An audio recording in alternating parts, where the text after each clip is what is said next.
what led up to this? Yes, so our SWAT team responded to assist the U.S. Marshals. They're currently searching for a suspect who has a federal warrant, if you will. Uh, when we got here, we tried to establish communication through the SWAT team and our negotiators. They were unsuccessful in doing so. After about an hour of trying to talk to the suspect, they eventually deployed gas or chemical munitions. These chemical munitions are typically, we get compliance from suspects when we deploy those. Several rounds of that, and there was no cooperation, no communication from him. And I actually need to back up. Uh, we initially received word that the suspect was in the home with the 4-year-old boy. The suspect was also said to be armed. So our initial response was to get the 4-year-old from the home and get him out safely. We secured the basement, we secured the first floor, and was able to get the 4-year-old down the stairs and removed from the home. So he's been safely reunited with his mother. We knew that the suspect, or was received word that the suspect was still inside, armed with the gun. So there's tactical considerations for us in terms of sending someone inside. So we retreated, opted to deploy the chemical munitions to try to gain some compliance, and were unsuccessful in doing so. At one point, some of our SWAT operators noticed that there were flames coming from the home. So at around 10:27 or so, we contacted Akron Fire Department. It became a fire incident, and now we're just trying to work through slowly, methodically, to see if we can get to a safe resolution. So you guys don't have the suspect in custody yet? No, the suspect's not in custody as of right now. He has not exited the home. We're not certain as to what led to the fire. What I can tell you is that the chemical munitions and the way that they're manufactured are to not be flammable, which is why we use them in residential settings like this. So it's possible that, the suspect could have either set something on fire in the home, or something inside the home caught fire by accident.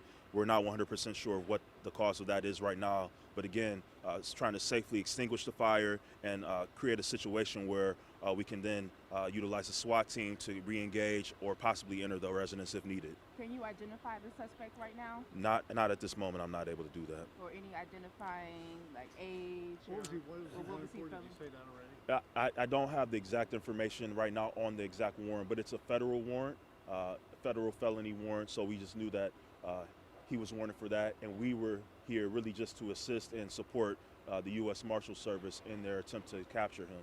And then things have just escalated since the time that we got on scene. Does this person actually live in Akron, live here, or is he from somewhere else and he just happened to be here when you caught him, or can you tell us that? I believe him to be a resident of Akron. I don't know that this is his residence per se, but we received credible information that he was inside the home.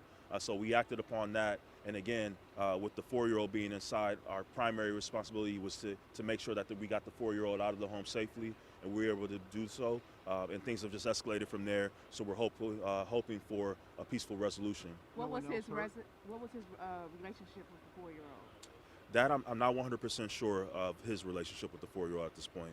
No one else was hurt though in any of this so far? Or? No one else has been injured. No one's injured to this point. And we're just really trying to see and evaluate, create a safe set of circumstances for our SWAT team to even be able to operate in. Obviously with the fire, then you add in the element of a firearm being involved. It's very dangerous for us. So we're just trying to be slow and methodical in how we approach this. So did he let the 4-year-old go, or was the 4-year-old there by himself? Like, you're sure the suspect was here? Based off the information that we received, there was the suspect and the 4-year-old were in the home. We're not sure if the suspect allowed the 4-year-old to come out on his own, or if the 4-year-old was able to get downstairs somehow. What we were told is that the 4-year-old was nonverbal, so we weren't able to gather a ton of information once we got him out of the house. So we're still just trying to work through that right now. When you say nonverbal, is he on the autism spectrum? That I would be speculating Okay. if I said that, but I was told that he's nonverbal. So the 4-year-old's a boy? The 4-year-old boy who has been safely removed from the home. Have you been able to communicate with the suspect throughout this process, or no? Or? No, so and that's kind of what led us here. We attempted to make contact with the suspect for more than an hour, including our SWAT operators, our SWAT negotiators, and had not been able to make any contact with him, and he really it didn't meet us halfway in that regard. Did you evacuate any of the homes next to, the home in question here? That I'm not 100% sure. typically with a situation like this, especially with the active working fire, we would make contact with the neighbors and the residences in close proximity to let them know about what's going on, as much as information as we can give them, and so they would have been notified and obviously see our presence out now.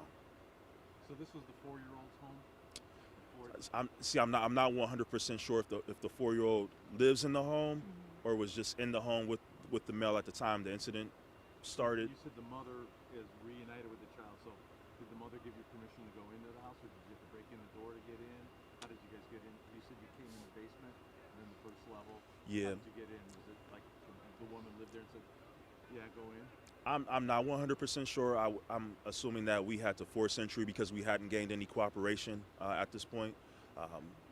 But again, that's early information, and I'll try to get us a little bit more or some updates for you if I can. And all you know is that he was a felony warrant, but you don't know exactly what the warrant is. No, I don't have the specifics on the warrant information at this point.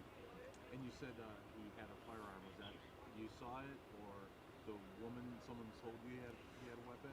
Well, the person that we received the information from informed us that the suspect was armed with the handgun.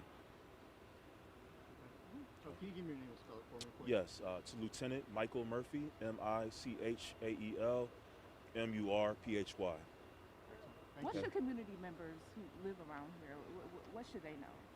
Well, I just want our community members to know that, number one, we're working to resolve this as safely as possible. We have trained for environments such as this, so obviously this is a worst case scenario for us, but we're confident that we can resolve this peacefully, and we just want them to know that to continue to support us, but also to try to stay out of the area as we work to resolve this peacefully. So was it marshals, sheriff, Akron Police, or just marshals? This was just initially came in as the U.S. Marshal Service, and our Akron Police SWAT team responded to assist the U.S. Marshals, and then the Akron Fire Department came out at around 10:27, 10:30. I think the initial call came in. Thank you. Thank you.